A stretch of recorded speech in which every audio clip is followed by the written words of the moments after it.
be doing the quickest story possible. Since it is a very long journey, I will try to keep this short and sweet. So basically, around age 15, I began to get sick. And I will be doing a separate video that talks more about my journey to being diagnosed with PFC and Crohn's. But for now, I will just keep it brief on the medical side of things. So anyways, as I got progressively sicker, I had to leave my job in the music industry, and it was very, very devastating to me. Music was my entire life, and it still is a huge part of my life. When I didn't have God, when I didn't have a faith, I firmly believe that God gave musicians their talent to be able to help kids who maybe don't have a strong faith in their life or don't have something else that's there for them, a parent, a loved one, something. Music was that sanctuary. It was that hope. Those lyrics rang true to me. So ever since I was young, I knew I wanted to work in the music industry, and I worked my butt off to get to where I was. And I was doing some incredible tours, and I was having the time of my life, and I met incredible people, and one of which really stood by me during these tough times. We both had anxiety issues, and we would kind of help one another cope with our anxiety while we were on tour. So when I was on my last tour with this friend of mine, I pretty much knew that that was the end, that I wasn't going to get the opportunity to tour after that ever again. And that was devastating. I don't even have the words to explain to you what that feels like. And so he really helped me through being sick on tour and, you know, being anxious about being so far from home and my family and being so sick. He was there and really helped talk me out of panic attacks and things like that. So I'm eternally grateful for that. And likewise, I did my best to help him through his triggers and different anxious scenarios. So moving forward, when I got back home, I started going to different doctors, and nobody could figure out what was going on with me. And during this time, my mom was an incredible support, but also my best friend, Kristen. She was there for me, and she was the only other person outside of my friend from tour that could really reach me and talk to me when I was having an anxiety attack. Any of you guys who have anxiety issues know that when somebody comes to you during an anxiety attack and says, "Oh, it's going to be okay, calm down," you can't just shut it off. It doesn't work that way. So it's rare to find a person that gets you and gets your pattern of thinking and can get you out of your sort of anxiety spiral that you're going through. So she was there for me through thick and thin, through all the procedures I went through. And then she met her husband, and you know, mashallah, he's a great man, and they were so cute together. But when they did meet, I was still very, very sick, and she fell in love very quickly, and they got married very quickly as well. And she moved down to South Carolina. And for those of you who don't know, I live up in New York, so that's quite the hike. So as she left, that really left me feeling very alone, because previous to that, my friend from the music industry had passed away. He had died in a motorcycle accident, and it left me feeling like I was in this anxiety bubble all by myself. Nobody could get me out of those anxiety spirals that I would start going down. And just as I lost these two people in my life, I had to go in for the biggest procedure that I had ever endured. And it was the scariest moment of my life. I sat in my hospital bed.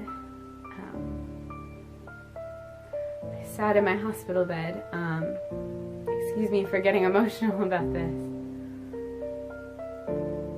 And I called his phone and listened to his voicemail. Because I half expected for him to pick up the phone, and obviously he never did. And at that moment in time, I realized, Kendall, you're alone. You're alone in this, and not in a negative way. I know that I had family that loved me, but this life, you come into it alone and you will leave it alone. And something clicked in my mind, and I realized that I wasn't in control of this life. This wasn't me holding all the cards. That there was something more. And after I came out of surgery, if you guys have ever had surgery, you've ever been under MAC anesthesia, you know that you don't remember very much from the first maybe half hour of you coming out of anesthesia. I'm sure you guys have seen the funny videos here on YouTube of people talking and whatnot after getting anesthesia. And a couple weeks later after my surgery, my father came to me and he said, "I think I should tell you what you told me when you came out of anesthesia." And I said, "What? Please don't let it be something embarrassing, or, you know, something he didn't know that I might have done when I was younger or something." But he said that when you woke up, the first thing you said was, "I saw him."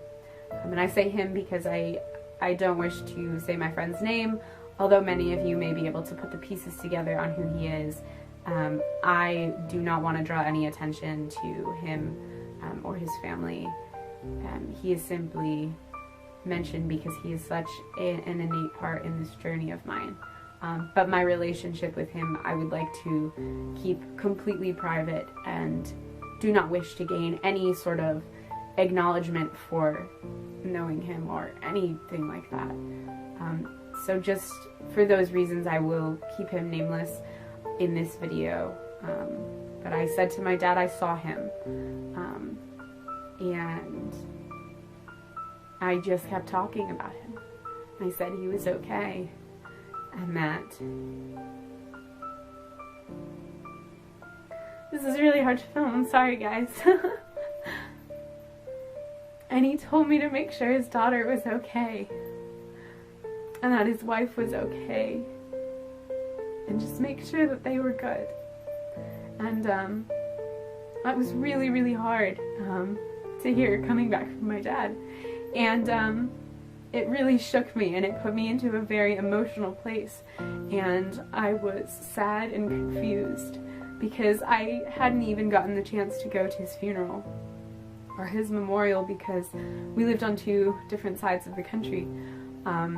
So things are still, even to this day, very raw because I haven't had that full mourning process.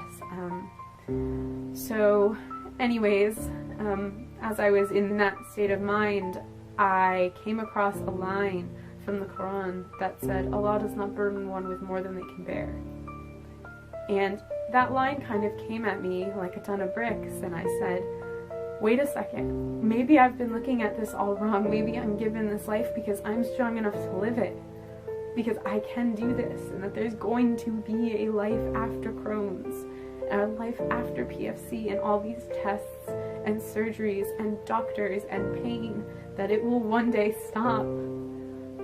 And I started to believe, the more I read from the Quran, that God is not going to just endlessly torture me. He didn't put me here on earth to be in pain. He put me here as a test, to test my character of who I am and how I'm going to deal with these situations that I'm put into. So I took my Shahada about a month after I had that experience, because Islam rang so true to me. It was a no-brainer almost. Coming from a Roman Catholic family, my parents were glad that I had accepted God into my life, since previous to this whole experience I had rejected the Catholic background that I'd been brought up on, and was a Live Satanist, which, before you guys freak out, has nothing to do with Satan. I believed in nothing, basically, in short. So they were happy that I found God, and that God was now a part of my life. But it was hard for my grandparents to accept, and I think the only person in my life that really accepted it was my dad. He was really embracing of it, as was Kristen. After all this happened, Kristen and I did reconnect, and we were able to mend some of the fences that we had broke just in the process of trying to grow our relationship from best friends to now her, you know, having a husband who is her best friend and partner in life. You know, we had to find where our friendship now lied and how we fit into the bigger equation. So alhamdulillah, Kristen and I are just the best of friends. It's been an emotional journey to get to Islam, and if you asked me 2 years ago if I would think that I would be here making this video for you guys, I would have said that you were crazy. But alhamdulillah, I am grateful for having Crohn's. I am grateful for losing someone I loved, in the sense that it made me grow as an individual and become the adult that I am today, and it brought me to God. And I realized that there wasn't anything you could have done to get me to believe in God or a higher power or any sort of religion unless you had broken me down that far, until you stripped me of my job, of one of my best friends, of my tour family, and of my health. Until all of that was stripped away, I couldn't have seen this. So, alhamdulillah, I am so grateful to be a Muslim, and I am so grateful to be here today to share this with you guys. And I'm sorry that I got so emotional telling this story. I don't usually tell my story. I usually kind of just say, you know, I was Catholic and now I'm Muslim. But that's how it happened.